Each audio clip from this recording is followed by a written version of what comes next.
네, 후보자님 모두 발언에서 아까 사회통합과 국민기본권 보장이 헌법재판관으로서 또 헌재의 가장 중요한 책무라 이렇게 말씀하셨잖아요. 그죠? 참정권은 기본권입니까? 아닙니까?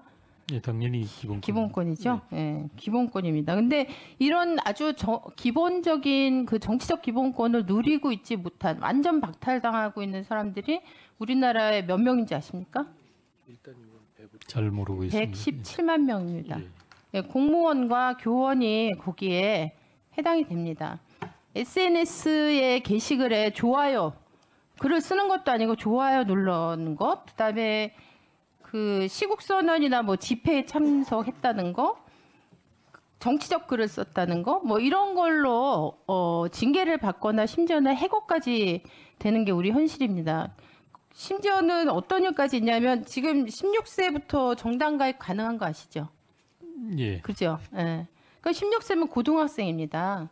근데 고등학생 제자는 정당 활동을 하고 있어요. 그런데 그 자기 제자한테 정당 정치와 민주주의를 가르치는 교사는 정당 가입이나 활동이 원천적으로 불가능하게 금지돼 있어요. 그러니까 정당 근처에도 못 가본 교사가 정당 활동을 하고 있는 제자를 가르치는 이런 블랙 코미디가 지금 우리 현실에서 벌어지고 있는 거예요. 이거 블랙 코미디라고 생각하시죠? 예, 하여튼 좀 네. 이상한 상황은 맞습니다. 네네. 그 PPT 한번 봐주시기 바랍니다. 헌법을 다루시니까 저기 이제 우리 헌법에 정치적 중립성을 다루고 있는 조항 3개입니다. 5조를 보시면 국군 얘기입니다. 정치적 중립성은 준수된다. 그다음에 7조하고 31조 공무원의 정치적 중립성하고 교육의 정치적 중립성 보장된다 이렇게 돼 있죠. 이 서술 방식이 완전히 다릅니다. 그죠? 예, 그러면 준수된다의 행위 주체는 누굽니까? 국군이죠. 예전이 국군으로 국군이죠. 예. 그러면 교육의 정치적 중립성이 보장된다 그랬을 때 행위 주체는 누굽니까? 공무원 본인은 아닌 것 같습니다. 아니죠. 국가입니다. 국가가 교육의 정치적 중립성을 보장해줘야 되는 거고 이건 권리입니다. 국군은 의무고 사실은 교육과 공무원은 보장받아야 될 권리를 여기 명시한 거예요.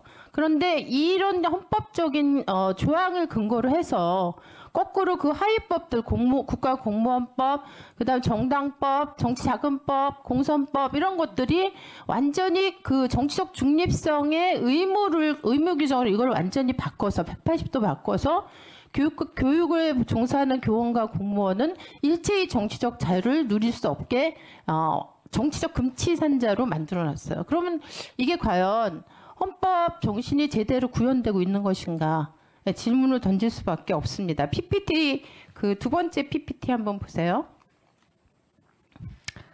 그 우리나라만 이렇습니다. 알고 계시는지 모르겠는데 전 세계에서 이렇게 교원의 정치적 기본권을 업무 바깥의 영역까지 완전히 원천 차단하고 있는 나라 우리나라밖에 없어요.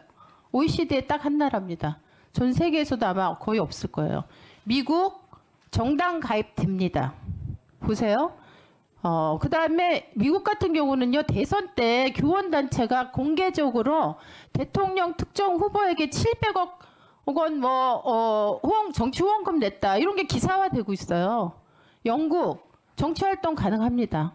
정당 가입 가능합니다. 그리고 교사하다가 출마도 가능합니다. 당선되면 그냥 업무를 수행하지만 낙선되면 다시 일주일 안에 신청해서 학교로 돌아갈 수도 있습니다. 독일, 캐나다도 그렇습니다.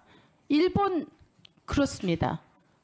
이게 약간의 정도 차는 있습니다. 그렇지만 근본적으로 우리나라처럼 이 공무원과 교원을 정치적으로 완전히 무권리한 이런 상태로 두는 나라는 없습니다.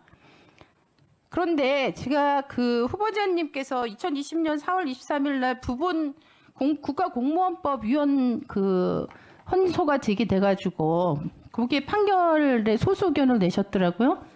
기억나시는지 모르겠습니다. 예, 알고 있습니다. 네, 그때 이제 소수 의견에서 이게 합헌이라고 얘기하셨습니다. 정당이 아닌 이제 그 밖의 정치단체 까지도 금지하는 거는 헌법에 위배된다는 판결이 났는데 그 후보자님은 이렇게 말씀하셨어요. 교육 현장에 혼란을 초래할 수 있다. 그래서 이거 제한해야 된다. 이렇게 말씀하셨거든요. 근데 이 논리대로 하면 사실 아까 보신 PT에서 보신 나라들은 지금 교육 대혼란이 일어나야 됩니다. 그렇지 않습니다. 제가 대혼란을 일으킨 거는 저는 후보자라고 생각해요. 그러니까 그 밖에 정치단체, 전 정당도 사실 마찬가지라고 보는데 결성에 관여하거나 가입하는 것만으로 정치적 중립성이 훼손된다는 거로 생각하고 있는 게 잘못이라는 거죠. 네, 정치적 중립성이 훼손되는 건 직무를 볼 때 자신의 정치적이거나 파당적 견해를 강요할 때, 주입하려고 할 때 이때의 정치적 중립성이 훼손되는 것이지 정치적 단체에 관여한다고 해서 그 자체로 정치적 중립성이 훼손되는 게 아닙니다. 그래서 저는 종교의 자유도 있지만 교육에선 종교 그것처럼 정치적 자유도 중립성을 지켜야 되지만 현장에서 지켜야 되지만 종교 자유를 누린다고 그 종교의 중립성을 지킨다고 해서 거래나 유해 무감이 하진 않습니다. 근무 시간 이외에 종교의 자유를 보장합니다. 정치의 중립성도 그렇게 해야 된다고 봅니다.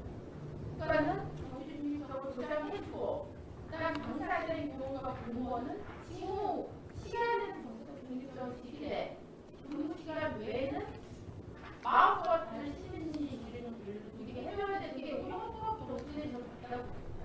이 부분에 대한 의견 주시기 바랍니다.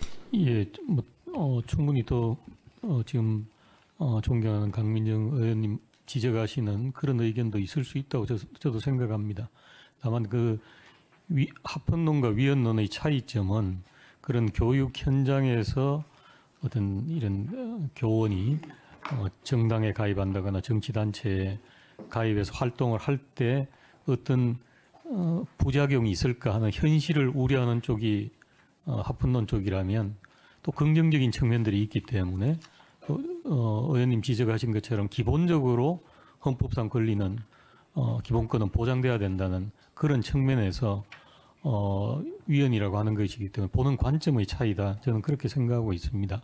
그 사건에서도 아마 물론 뭐 정치단체 부분은 위헌 결정이 난 것으로 지금 제가 기억이 납니다만은 하나의 뭐 의원님 생각하시던 장애물이라 그럴까요? 그 결정으로 하나가 사라지게 된 거 아닌가 저는 개인적으로 그렇게 평가하고 있습니다. 정당 가입이 지금 남아 있는 셈이죠. 네. 우리나라 국민들의 참정권이 기본권이고 모두에게 사실은 정치적 권리가 다 보장이 돼야 되고 이거는 이제 민주공화제라고 하는 헌법이 국민의 어떤 정치적 합의나 참여에 기반해서 이제 국가 권력이 운영되고 성립되고 운영돼야 된다 이런 이제 원리 때문이기도 하지만 사실은 인간은 본질적으로 정치적이라고 얘기할 수 있잖아요, 그죠? 그 후보자님도 투표하시고 정치적 의견을 다 가지고 있고 다만 그걸 표현하는 방식이 다를 뿐인 것이지, 그렇죠? 예, 그렇습니다. 네. 그래서 그런 본질적인 부분과 관련된 제한과 제약은 굉장히 저는 정말 아주 제한적이어야 되고 조건이 엄격해야 된다고 생각합니다. 그래서 근무 시간 근무와 관련되거나 지위를 이용한 어떤 파당적 행위를 제한하는 걸로 충분하다. 네, 이것과 관련해서 11월 3일이니까 며칠 전입니다. 우리가 1990년 비준을 했던 유엔 자유권위원회 자유권 규약인데요. 위원회에서 이 부분에 관해서 관련된 법들을 개정하라는 공고가 또 몇 차례 왔었는데 또 왔습니다. 이 부분을 좀 참고해 주시기 바란다는 말씀 드립니다.